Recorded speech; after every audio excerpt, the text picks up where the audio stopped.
Alright, so we're on Daf Lamed Beis, Hamid Beis, and Beitsa. We started the new Mishnah, which is the second wide line of the Gemora. Ein Shover Misacheres, different kinds of almost tricks that they used to use when they cooked to cool the food down, to make sure the food didn't burn.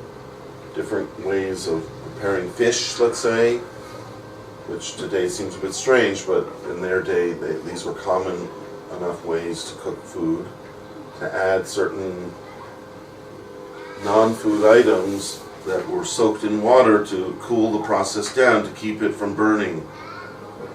Like today you would spray the pan with oil. Exactly. So in those days they didn't have those kind of tricks, so they had other tricks, and that, the Gemora says, when you break pottery or you do other things to create such a method of cooling the food down, in a sense you're fixing a kli. You're making a kli or fixing a kli, and therefore the Mishnah says it's us. In the same way that we said in the previous Mishnah, other, like to make charcoal, we said was usher, to even cut a wick into two wicks is usher. Those kind of things that take a kli and either make it a more perfect kli, or even the very fact that we're making something to help us is also called making a kli, like in the case of charcoal. So all these things were said in the previous mission. We're just adding to the list of things that are problematic. The second thing about clearing out an oven is also really the same kind of thing, that in a sense you're perfecting the oven by clearing out things that were impeding the cooking process, apparently.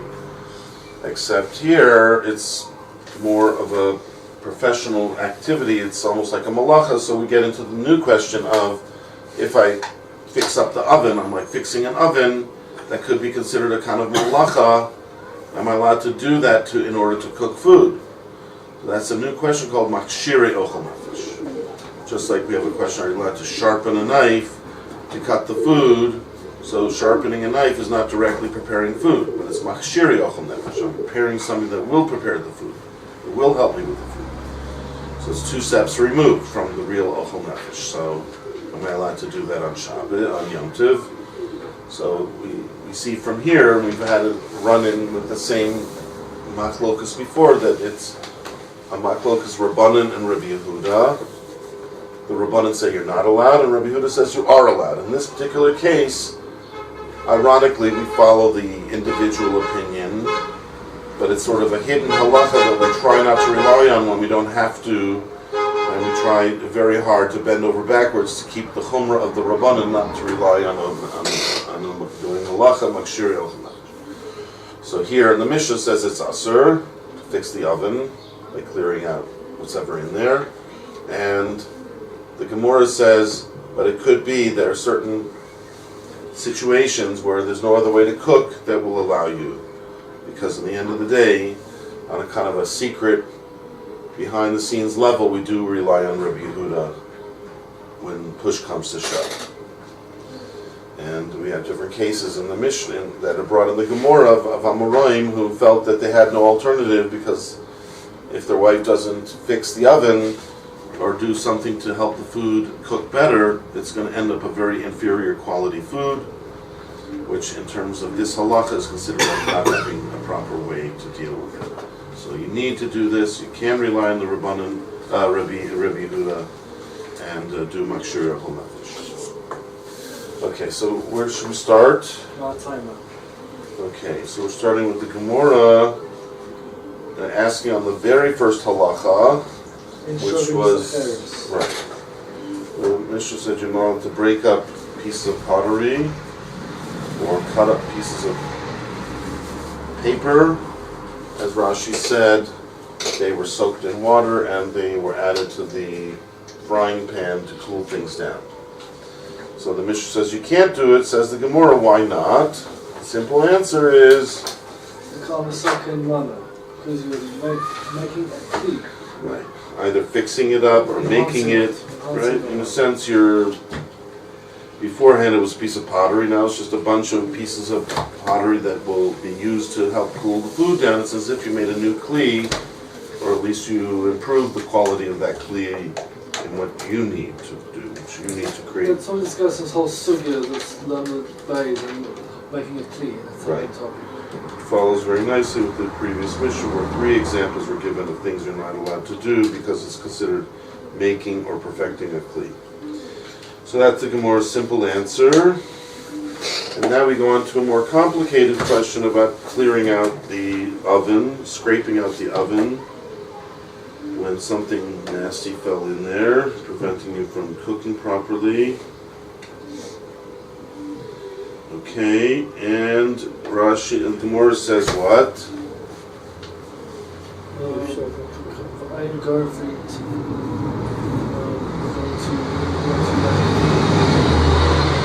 read Rashi with the Gemara? Shall I read Rashi with the Gemara? No.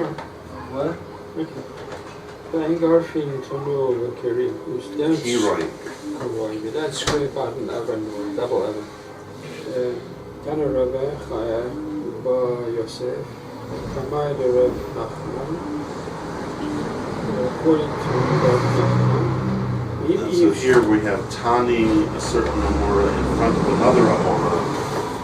We have in the past explained these kind of passages as the Rabbanan, who were the big Gedolim, they had great memories, but they couldn't remember all the brises, so they liked having someone else who had a phenomenal memory and could kind of spout off the brises that he had memorized. And therefore, you sort of had that person next to you, and either when there was a lull in the learning or whatever, he would say a new brise and start the ball rolling again. So that's often what we have, someone who's sort of a bit of a nondescript Amora saying over a brise that he was able to memorize with his phenomenal memory over in front of the Gadol. So you had this strange kind of interaction between the Gadol and someone who really wasn't on the level of the Gadol, but he was kept close by because he had a phenomenal memory of the actual words that he had memorized, but not necessarily that he understood. So often you had these strange interactions between them. The Gadol, whose mind is much more adept at figuring things out, can very often see that there's some mistake that crept into the brisa, that the other fellow just memorized things without really thinking into them too deeply. So he often would be corrected because someone who, on the level of a Gadol, can think into each thing he's hearing, can sometimes discern that there's a mistake. That can happen in these kind of situations. But I'm just saying in general, this style of Tani, so-and-so in front of so-and-so, it's like saying one Amora who had memorized many brises said another brisa over in front of this Gadol. In this case, it's Reb Nachman. The other fellows may not even be what we would normally call an Amora, just is actually nicknamed a Tana, which is funny. He has a lower aptitude, etc., than the Gadol he's speaking to, but he's nicknamed Tana because he memorized all the Tanaic literature. It's like a Tanakh. It's written on the pages, so you call it a Tanakh, right? As if it's smarter than, let's say, someone who doesn't necessarily know all of Tanakh, but it's not. It's a book. This fellow just memorized stuff, so not necessarily that he's better than Reb Nachman, just he's a handy guy to have around. So what does he say? Let's say it all again. Tani. Okay. Tani Rabbi Bar Bar Yosef, Amider Reb Nachman. It's not possible to cook. First is to bake or cook? Doesn't matter in this case. Or to bake, okay. The example here, an oven is to bake, but any time we're talking about cooking or baking, it's really the same. They're interchangeable. Unless you scrape out the oven. Which we told you was usher, but now we're saying if we can't cook without scraping out the oven, then it says permissible, mutar. That's right. Which goes along with what we're saying before, that we like to paskin like Rabbi Yehuda, the Rabbanan, that it's usher to do machir nefesh, but when we have no other way out, because we're not going to have the proper food that we need without doing machir nefesh, then we're allowed. to follow Rabbi Yehuda and do Makshir Yochel Nefesh. That's really what he's saying over here. So in this case, it's actually maybe a landmark case. The fellow said over the Beitsa from Rav Nachman, and Rav Nachman didn't criticize him. Usually, the Gemora kind of makes fun of the other fellow. You didn't think into it, did you know what you were saying at all? And very often it ends up causing a longer discussion. But here, we seem to just accept it, and then we have a bunch of stories that corroborate it actually. Yeah, the Bayat and The Vitu. Oh, the Vitu, the Rav Chia. Chaya. So the wife of Rav Chaya. Rabbi Chia. Yeah. If it were Hebrew, you're right, the two yuds might have been pronounced I. Okay? But it's Aramaic, that's how we pronounce it, Chia. Okay. So the wife of Rabbi Chia, Nafshi, Aricha, Betnura, the Yom Tov, Torah. So this half brick fell into the oven of the wife of Rabbi Chia. Amalei Rabbi Chia, Chazi Dani Rafras. I prefer suitable. Bo'ina is the word I want. I want. Bo'ina.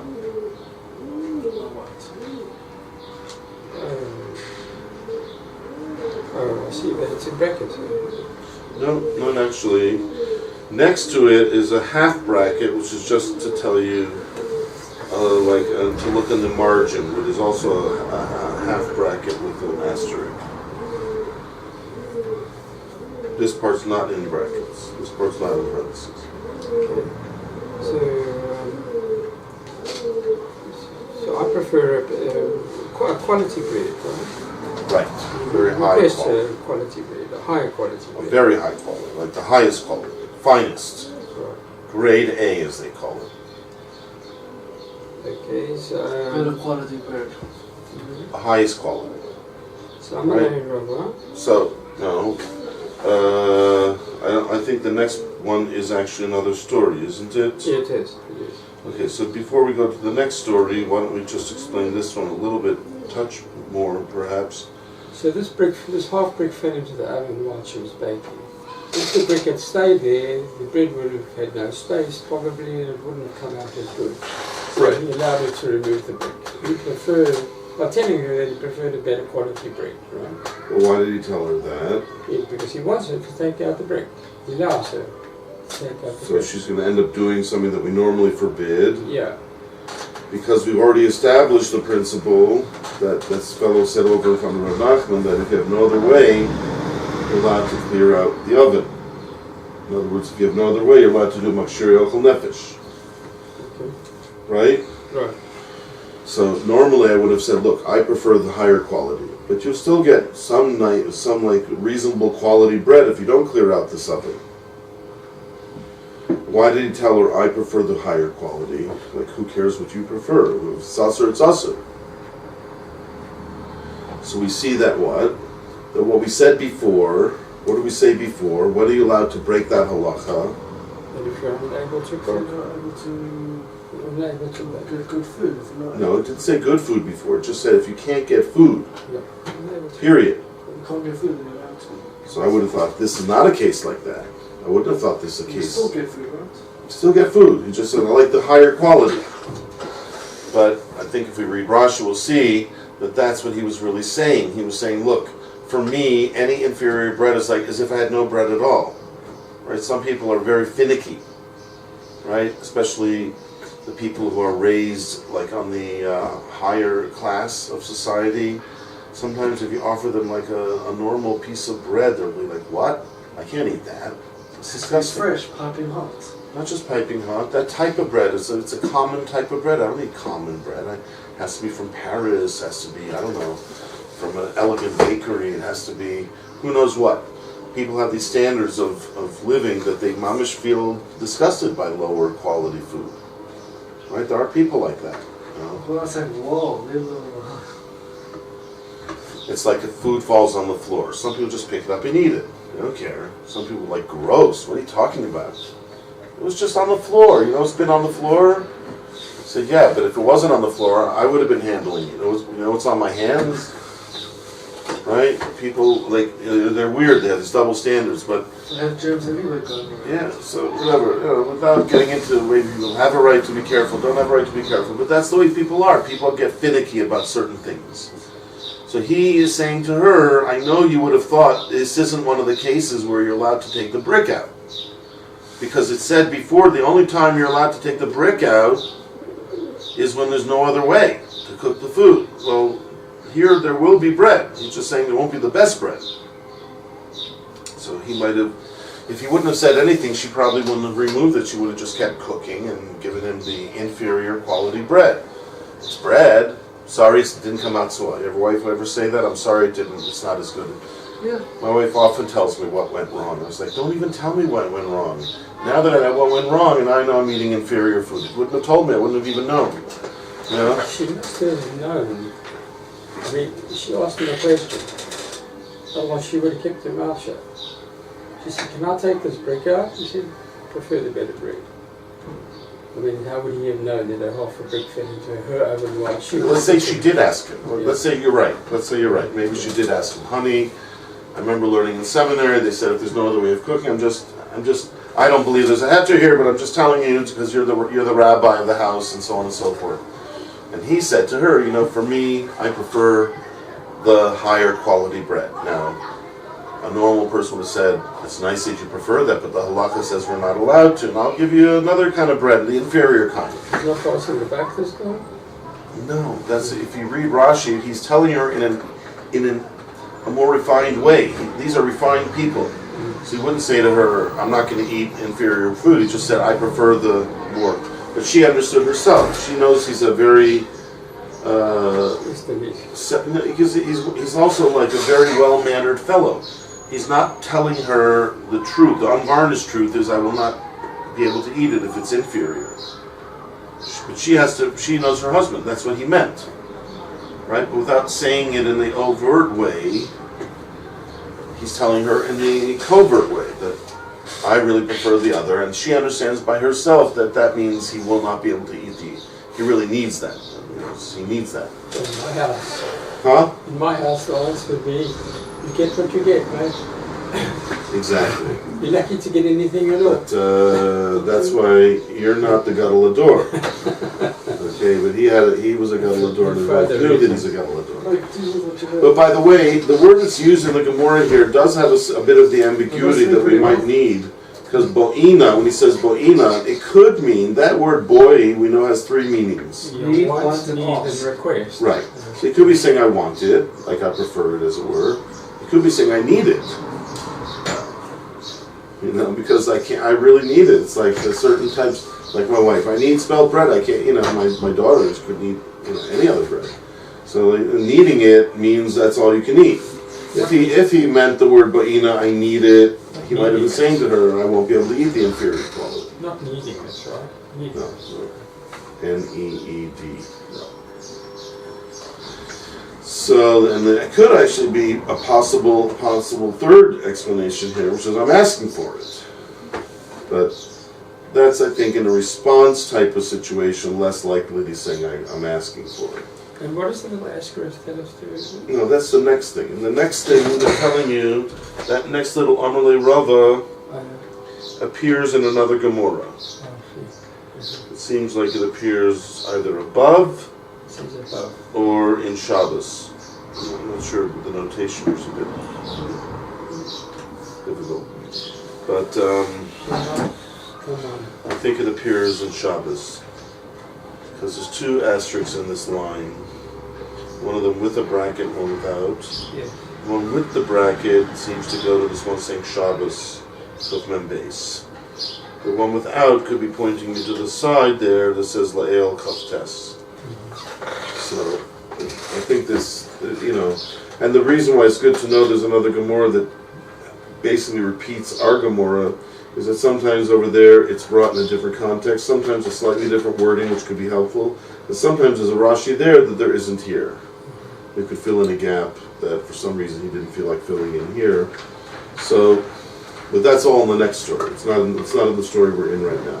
The story we're in right now, the reply he gave his wife, look, I need or want the higher quality, that was brought in the Gemora above, Kaf Tes. So it is possible to look up Gemora and Kaf Tes and see if there's any mention there, any extra explanation. Well, let's see the Rashi here at least on that phrase. No. No, Just a second. No, there's no Rashi on that. no, there's Rifta Malisa. Oh yeah, Rifta Malisa, yeah. Rifta Malisa Ba'ima. Mm-hmm. Higher quality, need the highest quality. Lama means a graphy has learn, which means scraped out of being scraped off. It's a command form. Garfi, you're talking to a woman like Bo'i Kala. Scrape off The yud at the end makes it into a command that's feminine. He's talking to his wife, so Rashi used the form of the word ligrof, which is this idea of scraping out the oven, in the command form for a woman, Garfi. Scrape off, just scrape off. Yeah, so she said, what should I do? And he basically told her, go and scrape it out. Right? But instead of saying, go and scrape it out, which most of us would have said, he said it in a nicer way. Please scrape it. No, he just said, I would like the higher quality bread. Which she understood on her own meant, what he really was telling her, please go scrape out the oven. And what that really says is that you're allowed to rely on Rabbi Yehuda and do Machshir Yochel Nefesh, according to what Rashi explained before. That's part of the issue here. And this is called a situation where, like the Gemora said before, there is no alternative. Does that mean he really couldn't have eaten another kind of inferior bread, or he just really doesn't prefer it? Sounds like the prefer idea would be a much bigger chiddush, but more likely to be the case here. And he's saying the very fact that he prefers the one that's more refined, that means the alternative is almost like a no-brainer. We're not allowed to do it. Right? So in a way, it's like saying there's no other possibility to cook the food. That's a chiddush, right? To say the way I prefer means that's the only way I want it done. But it could be that's what he meant. In his house, whatever he preferred is what was done. So there is no alternative. In any event, so that's one story that it corroborates what we were learning before, that there is a heter to do Machshir Yochel Nefesh, and like Rabbi Yehuda, in a case where there is no alternative. The chiddush is that this is called no alternative, when there is an alternative in a brass tacks way. You could make an inferior form of bread, apparently, but the fact that he prefers the more higher quality, that for him there is no alternative. And that's a chiddush of perhaps this story, that when we talk about no alternative, it's not as strict as you think. It could be, even if it's when your preference is no alternative, it's still called no alternative. And you're allowed to rely on Rabbi Yehuda. Okay. Now we have another story here. The Shamei. The helper? Yes. Yeah, his shamus. His assistant. Tavili, cook for me. A baza. Duck. What is a bar? It's like the child of a. It could imply like a young duckling, more than a grown one. Like, Young duckling. Perhaps when you say ben or bat, often it means like the same species but a younger version. Just like we talk about our children. The truth is, even when our children are very old, like, my youngest is already 28. Still my little boy. So you can use the term ben or bar or bat or whatever even for older, but the truth is, usually when people say it, they mean the younger version. My little boy, so to speak. So here it probably means they're like a delicacy, like the duck, the smaller version of the ducklings. probably more tender, but also easier to burn. That might fit in with the story as well. Right. So he's making Madai and Daklim. Zahar, that's like Zahar. Be careful. Right? Be careful. Macharucha. Not to burn it. Right. Macharuchim is burning it? Charuch means burnt or singed. So he's saying be careful from burning it. Right? In other words, be careful not to burn it. Perhaps like we were saying, because it's an easy thing to burn. The smaller the cooked item, the easier it is to burn it. More fragile, as it were. More susceptible to burning, to singeing. And again, what will he eat it if it gets burned? It happened to me on Shabbos. My wife's away, so my son and I were on our own. Figured we'd try, I got some food out of it from a caterer, and my friend even told us how to prepare it, but my son said he knows better. So he put it on the hot plate with this, that, and the other. By the time we got around to eating it, it was almost completely burnt. Like burnt offerings. So I had to tell him, it's okay, I like it when it's crisp, and this and that, but the truth is even I had trouble eating part of it. But luckily it didn't all burn, and this and that and the other. Did you laugh? Huh? Did you get it wrong? But my chavrusa from the morning had actually treated us to this caterer, so I was hesitant to tell him, but I was telling him he was right. The way to properly heat it was the way he said. That would have come out perfectly. But my son, being a true Israeli, will still not admit 100% that he made a mistake. He'll admit to us that he should have taken off the burner a half hour earlier. But in any event... At least he didn't say to you, why did you buy so much burnt food, right? Right. That's luckily I got saved from that one. But the point is that when food gets even slightly burnt, some people will not eat it. And some people still eat it. So it depends what the situation was here. If he's already warning him beforehand, usually people who warn their chef beforehand, they're very picky. So it's a little bit like the previous story where we're talking about someone who maybe a normal person would be able to handle the inferior quality, but he may not be able to. So what happened after that? Tsama Rabbeinu Rav Ashi, he said to Rav Ashi, Amalam Rav Acha, what sell? What sell? So it looks like a different story. It's not really connected to this previous one about roasting the duck. Right? It's a new story. It's a third story. So I still don't quite understand why we needed the second story. He told his servant to be careful. And what do we get out of that one? At least the first story we saw, there's a new chiddush and what's called no alternative. We can rely on Rabbi Yehuda to clear out the oven.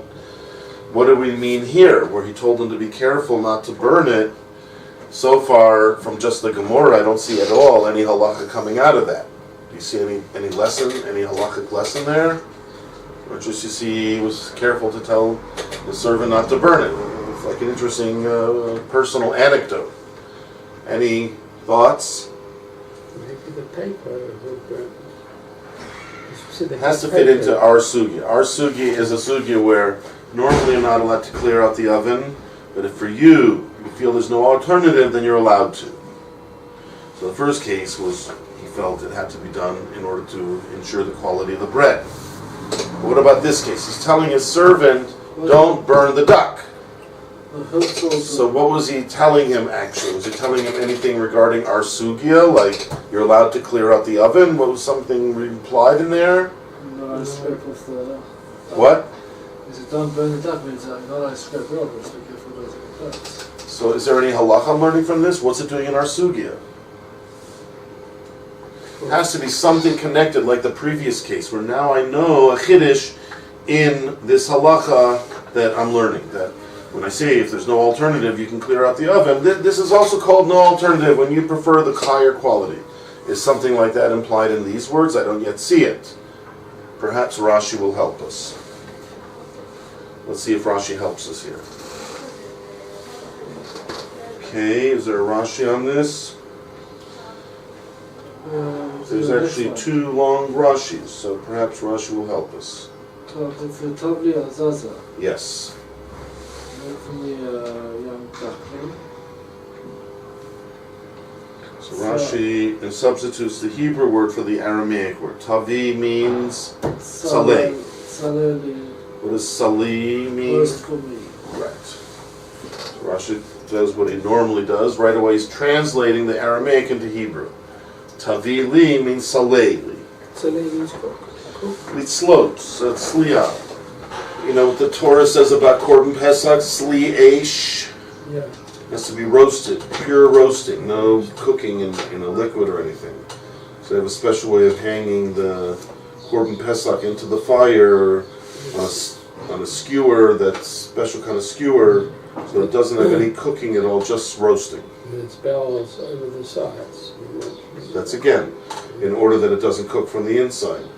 But so it's a way of roasting. So that's called sli eish, right? So here we're talking about sli. So he's saying roast it. And again, Rashi explains that you hang it inside to roast it, like on a skewer of some sort. So he's telling him to do that to the duck. Please roast it, which is a process of how you roast things in their day. So what was he telling them? What was he telling his shamus? Sorry, as roasting a duck. Sorry, it isn't a tanur. In an oven. But Rashi's going to tell us now that their ovens were a bit different than ours. First of all, they were small. And the opening wasn't like our ovens that you open it from the side, like a swinging door. It was from the top. Tola.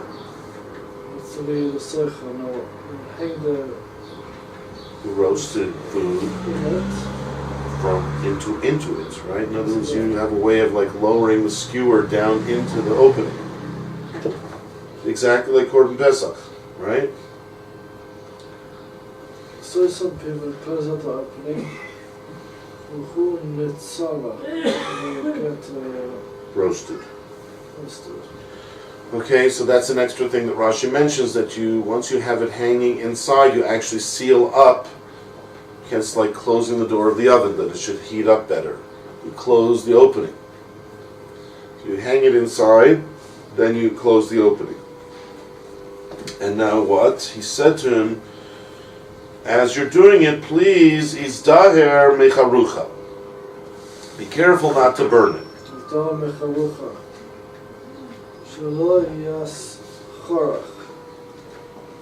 It shouldn't Get singed.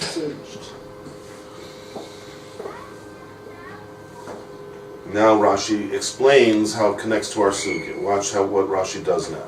Because up till now, Rashi he explained it nicely, but it's still just a story that has nothing to do with our sugya. But now Rashi felt the same problem that I felt, apparently. I mean, because Rashi felt it hundreds of years ago, I was able to feel it now, reverberated throughout the ages.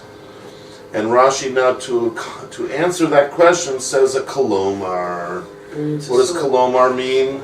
It's not in the simple meaning of the words, but their words imply something that's important to keep in mind. He said this, but it implies, like with the previous story, right? He told his wife, I prefer the nicer bread. What was he really saying? Clear out that oven. So here he said, please be careful not to burn it. But Kolomar, what was he really saying? So he's saying also in code to his servant the same thing that Rav, who was the first Rav Chia, said to his wife, right? This is the way a lot of Talmidei Chachamim talk. They don't talk openly, because that's kind of too gruff. Scrape out the oven, right? Wash the floors, clean the chimney, right? A little bit harsh. So they say things in a nice way, but you're supposed to understand what they mean. But sometimes that makes it very hard to deal with Talmidei Chachamim. You're not quite sure what they mean. You know, probably means something else, but he's too deemed to say it. He's too well-mannered to say it. This is exactly what he's saying over here. He said to his servant, but probably his servant knows him already, right? if you're a servant of someone, you know all of what they mean when they say things. You know how they talk. So when he said, be careful not to burn it, what he was really saying is, please make sure you scrape out the oven, right? Because if you don't scrape it out, it's going to burn. So it's good to be gruff sometimes? It's not good, if as much as you can avoid it. But I personally think if the person's not going to understand you and they have to sit there scratching their head because you decided to be Mr. Etiquette, I think that's a cruel torture of the next person. You know, you have to try to be as clear as possible when you speak to people, but without being gruff. They're trying not to order people around. In those days, they were more receptive. Whereas we have a The course. truth is, there's a Mishnah that says that when the man is supposed to say certain things to his wife right before Shabbos, but he doesn't have to say in a gruff way. You know, just he says in a nice way, right? Meaning criticizing? You're talking criticizing? It's like something he could see for himself. Mm-hmm. He shouldn't, make a big deal out of it. Somebody doesn't know, did she mice or not? Uh-huh. He has to ask her. But if you see the candles, don't ask her about the candles. Go look and see if she lit the candles. If she didn't light the candles, then you remind her in a nice way to light the candles. But, you have to try to... You're right. In those days, things are a lot different. People had more respect for their elders and certainly for their rabbanim and wives for their husbands. But I'm saying one of the ways that we think that we don't get respect, but often it's because we don't speak with respect. So speaking refined English to slang people. People use a lot of slang. Right. It's a lower form of language. Right. Well, it may be a low form of language, but if you're going to speak to them in your refined English and they're not going to understand you at all, then it's just showing them that you're an insensitive individual. It's not going to have the desired effect. It's a torture. So I think if people understand what you mean, and certainly when you're married for many years, your wife should understand what you mean when you say things. But even then, you might have to try to be a bit more explicit so that she can save time and not sit there wondering what you meant. But still try to be as polite and sensitive as you can. It's a hard balance to strike, but you have to try to strike that balance. But it could be in their day, especially if it's a wife that knew exactly what her husband meant when he said a certain thing, and here the shamus knew exactly what he meant. So Rashi says that's how it connects to the sugya, because Rashi knew it had to connect to the sugya some way. If you're just saying be careful, it shouldn't burn, that's like every husband. Please be careful, it doesn't burn. Or the Rosh Hashanah Tsama, he's already a bit more gruff, so you can get the Tsama to... Sometimes you have to be a little bit more stern to try to kind of jolt a person. Rav Joseph, someone who used to speak Musar in Telsom, used to say, we don't even understand, but when Hashem told Adam Arishon that when you eat from this tree you will die, that was speaking in a gruff way to him. That's a very, don't eat from this or you'll die, basically I'll kill you if you eat this from it. It's a gruff way of speaking. Hashem spoke that way to Adam Arishon, one of the highest people who ever lived, right? Because he wanted him to know, with no two possible understandings, that this is serious business. Don't even think you can eat this. Don't never have any havamim. Sometimes you have to be stern to make sure a person really knows what's going on. But sometimes, it's inappropriate. You have to try to balance things. Yeah, you're right. Sometimes a Rebbe has to be a little bit more stern. Sometimes it depends on the situation. If you want one person to produce more, he knows that on a higher level. Right. And sometimes a person is going along his merry way and he needs something to wake him up.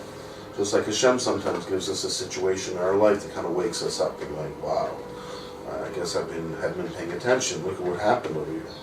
Sometimes it's important, but generally speaking, if we speak nicely, then hopefully it'll work out in the end. People won't be offended because they'll understand where we're coming from.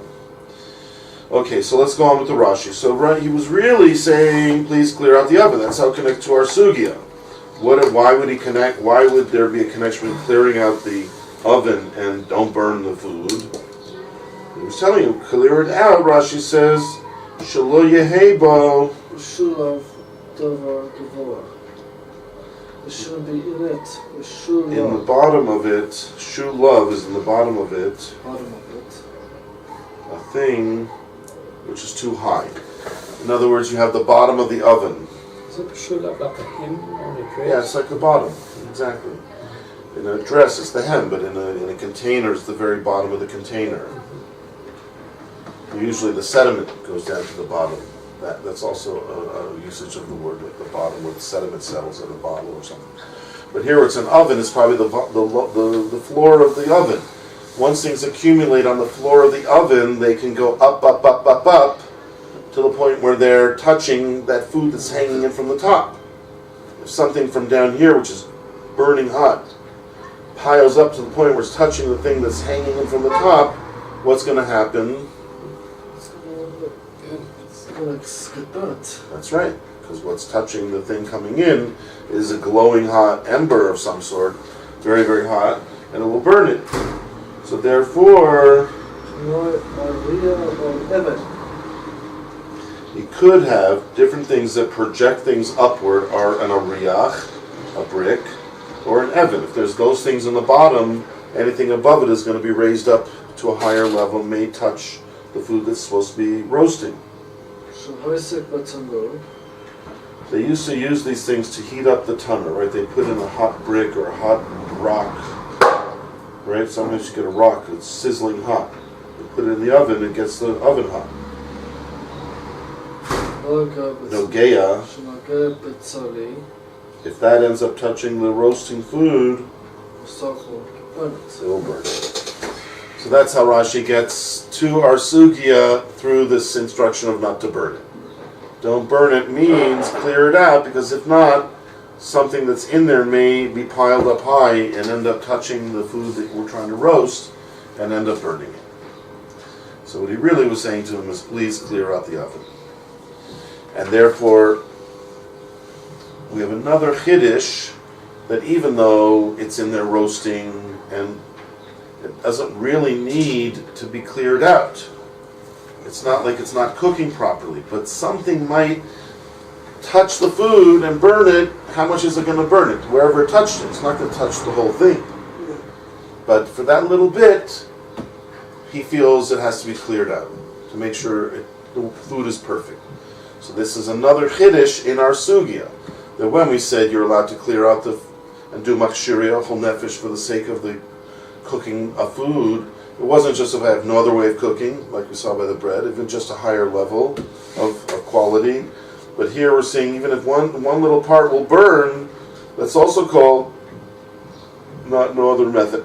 If there's no other way to get my food in, if I don't clear it out, I'm afraid that it might happen, so that makes it a need. My need overcomes this halacha of the Isser of the Mishnah of not clearing out the oven.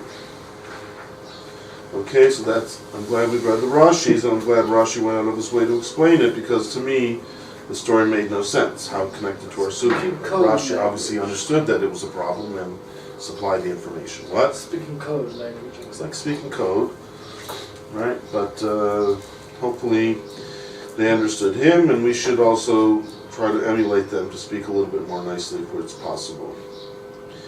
Amalei Rava L'Shamei, another great rabbi, said to his shamis. Who's reading now? Is it Gemora, right? Amalei Ravina, is this one? No, Rava. Oh, we just did that one, sorry. Amalei Ravina, Ravashi. Amalei Ravina, Ravashi. Rabbi Ashi, Amalan, Rav Acha. Rav Acha. So, Ravina said to Ravashi, right, they were partners. By the way, these are the two men that we attribute the entire Gemora to, Ravina and Ravashi, that they somehow joined together to collect all of their collective wisdom and memories and of different, all the millions of discussions that we have in our Gemora all came from these two great rabbis. Were they in Yaffa? No, they're in Bavel. In Bavel. They're one of the last generations in Bavel. So it was very similar to Rebbe, who lived in Eretz Israel, who had a feeling that if he didn't write it down, it would be forgotten. Here they had the same problem. They felt it was imminent, some kind of shifting of the sands in Bavel that's going to cause the Jews have to run around and escape, so they felt now's the time to write it down. In any event, so Ravina was talking to Ravashi, And what did he say to Rav Ashi? Probably they had a lot of discussions like this. And he told him what he recollected another rabbi saying. So he said, I'm going to learn Rav Acha. Mehutzal. Hutzal. So Ravina said to Rav Ashi that he remembers that Rav Acha from Hutzal said over once to them.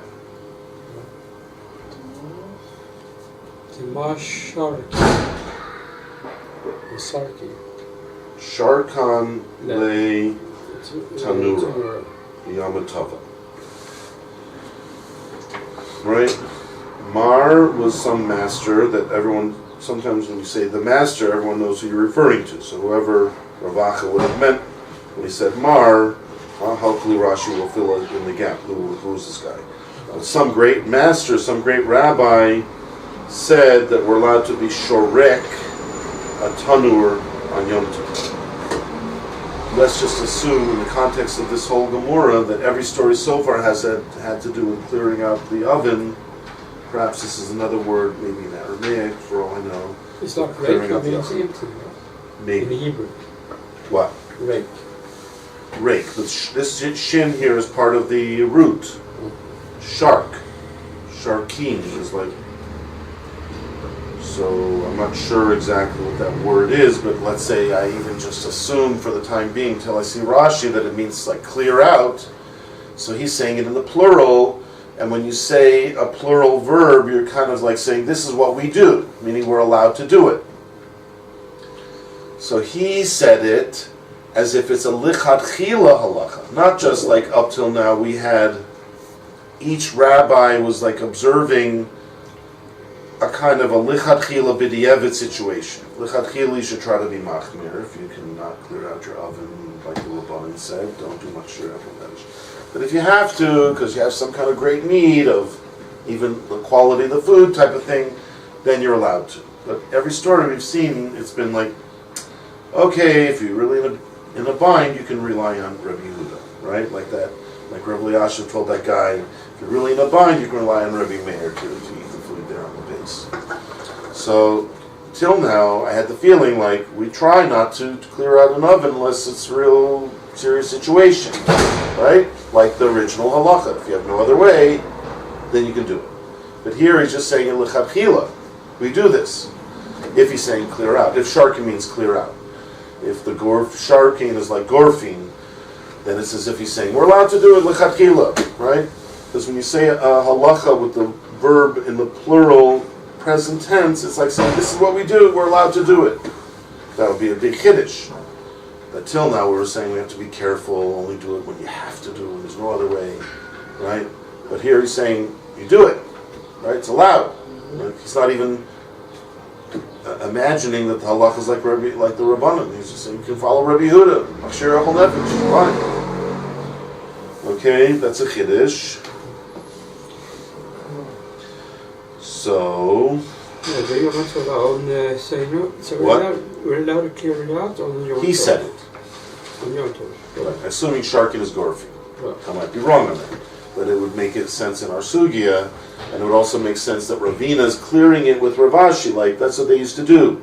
Right? Like sometimes you see these two rabbis, they're always talking with each other. Like in our shul, we have these two guys who run the shul. They're always talking with each other, planning things, and discussing things. So you can imagine the ones who had to write all of the Gemora down, they were always talking about, what did you remember so-and-so saying? What do you remember so-and-so? So you say, like, I remember Rav Acha said, this Rav Acha Mehutzal said you can, he said a big chiddush.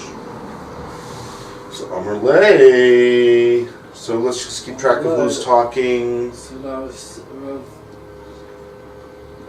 I think it's back to Rav Ashi. No, originally it was Ravina telling Rav Ashi what he recalled Rav Acha saying. So now Rav Ashi is saying back. That's right. Sounds like Rav Ashi is responding to that with either an agreement or some kind of a response. Tsama anan Arkata de Parit. de Prat Samchina. So the aleph means on, right? Has a prefix in Aramaic, it's like al in Hebrew, ayin lamed, on. Right? So samchinan means what? To close. What? Samuch to Yeah, but when you support. talk about relying on something, I rely on you, I'm relying on a Shita, I rely on Rebbe Eliashu who says something's okay. It's like halachically relying on something. So he's saying to him, look, we here rely on Rakata de Parat. We rely on the banks of the river Euphrates, right? Parat is the Euphrates. Euphrates? Yeah, you see, it's actually interesting that What is in the word Euphrates is the word Prat. What does a Rakta come to? Means on, like relying on something, The banks. right? The banks of this river Prat, of the Euphrates. What does that mean? We rely on that? Or could it mean actually we lean on it? Maybe he's talking about a Shita, I say you rely on Shita. But he's talking about on the banks of a river, maybe it actually means we're leaning on the banks of the river, I don't know. But it's obviously, again, a code. He's telling him some kind of code language here. What does he mean? Relying or leaning on the banks of the Euphrates. What does that have to do with anything? Somehow he was telling him, probably, you want to rely on Rav Acha from Hutzal? I'm not willing to rely on him. We live in Bavel here. I rely on the banks of the Euphrates. We live in Bavel. And in Bavel, we have the halacha that you can't just go ahead and clear out the oven without a big need. That's what I would imagine he's saying. Let's see if Rashi backs me up at all. So kin the Mar is Rav Ashi. Okay. So kin Alev Tanura means banks of the river. Of the Adoni, Tochi, the servants of the master. Tochin. Okay, wait, slow. Mar, Rashi said, is Ravashi. Yeah. You hear that? Yes. You know where Mar appears in my Gemora? Right after he said that Rav Acha from Hutzo said something. I thought he was saying that was Rav Acha from Hutzo was Mar. Rashi's saying no. You know who Mar is? Ravashi. So Ravina is telling Rav Ashi what Rav Acha from Hutzo said about Rav Ashi. Oh, he said what he said about you. Yeah. It's like saying, do you know what he said about you? But instead of saying you, right, this is actually true. When you speak to a great Rav, you don't say you. You say in the third person, the Rav, right? So here he's saying, do you know what Rav Acha said about you? But instead of saying you, he said Mar, master, the master, meaning you. That's how Rashi understood. He's speaking to Rav Ashi about Rav Acha said about Rav Ashi, so he calls him Mar. But what is he saying? So that changes the whole thing. It's not that we're reporting what Rav Acha was makel or something like that. Ravina is saying to Rav Ashi, says, somebody told me you're a super makel. Rav Acha used to run around telling people that you said it's mutter to do this thing. You get it? Yeah. It's a pretty different story then. Okay, what does it mean? Sharkin le tanura. Of the Avde Adoni. So Avde means the Avadim. The Avadoni means of my master, means again, he's talking to Rav Ashi in the third person, kind of like my master. So he's saying Rav Acha used to say that you would tell your servants. So it's Tachin grind, right? So people is Tachin can also mean to smear. smear. Yeah. So it's the servants of the master. Yeah, it's like saying your servants. But instead of saying yours, he says the master. Imagine I had to honor you. So I'm saying, instead of saying Shabbat, I would say the master's car. Where's the master's car today? Is the master's car across the street? Or is the master's car over here? Right? Well, normally we say your car. Right. But you talk to him in the third person, so he keeps using that way of talking. Even when Rashi is personifying what he's saying, he's keeping that same way. So